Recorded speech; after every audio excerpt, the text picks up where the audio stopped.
Hello, lovely library volunteers. I am going to go ahead and show you how we cover hardback books today.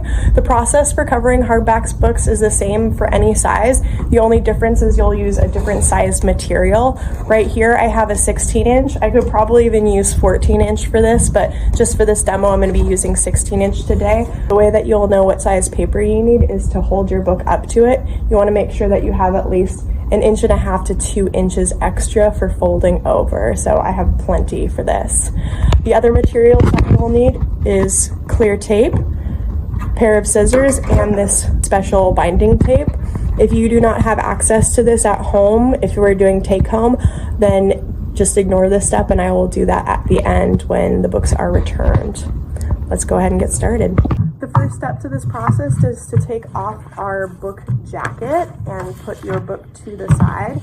You are going to fold that book jacket out entirely and use that to measure how much material you will need.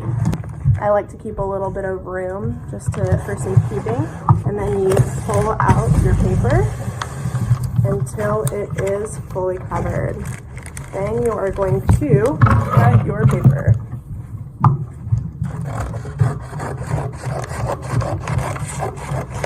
If it's a little too long or a little too short, that is okay. There is some room for mistakes here. As long as your book is covered almost entirely, that's the goal.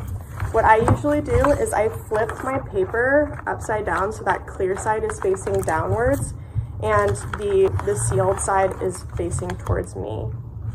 The next thing that you do is you take your book cover, making sure that it is aligned so that it is facing upwards, and you're going to slide it between the paper and the plastic. I usually hold either edge and just slide it down nice and gentle. My next step that I do is I fold this paper over so that it is just underneath my book paper. You're going to really seal it down and give it either a cut or a rip. It's okay if it doesn't rip perfectly because that paper is not even going to show. Now the fun part.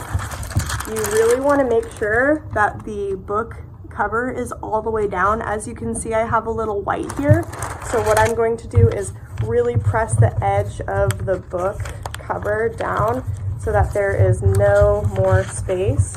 This is really important to do because it means that the cover is going to last a lot longer. Once there's a lot of circulations, that plastic will fray and rip and it won't protect the book as well. So you're going to press it down as much as you can, checking along the way that it looks good. I don't see any white now, so it is ready for the fold over process. You're going to take your plastic and you're going to fold it over. I try to go as tight as I possibly can, not too tight where your pages are bending, but tight enough where there is no more give. You're going to fold that plastic over.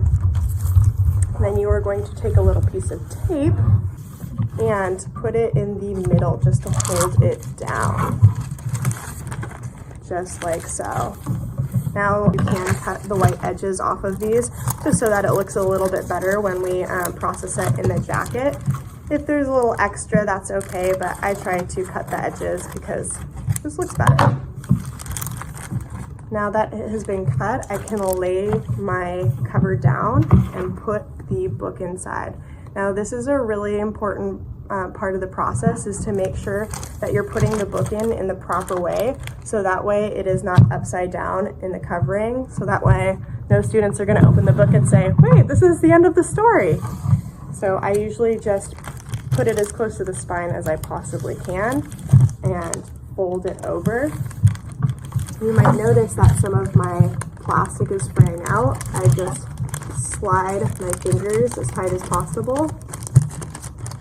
I just try to slide it down and crease it before folding it in. Now, when it comes time for folding the flap inwards, just be careful that you don't have any pages tucked under here before you begin. You're going to put each side.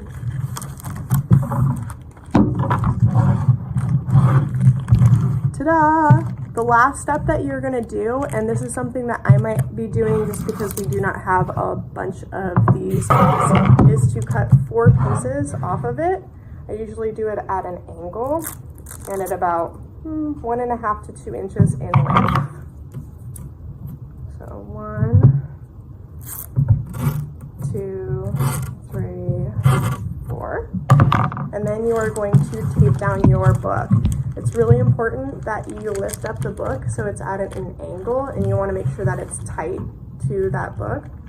And then you're going to take the tape, and at an angle towards the edge of the book jacket cover, you're going to lay it down and make sure you are flipping it over and sealing it to the book, not to that cover. I'm going to try that one more time. See how I have it nice and tight? That way there's room for it to bow out. I'm going to take that angle, lift that jacket up so that the tape goes underneath.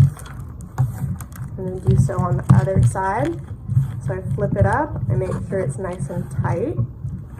And then I'm going to take the tape at an angle, open up that jacket, and put the tape underneath.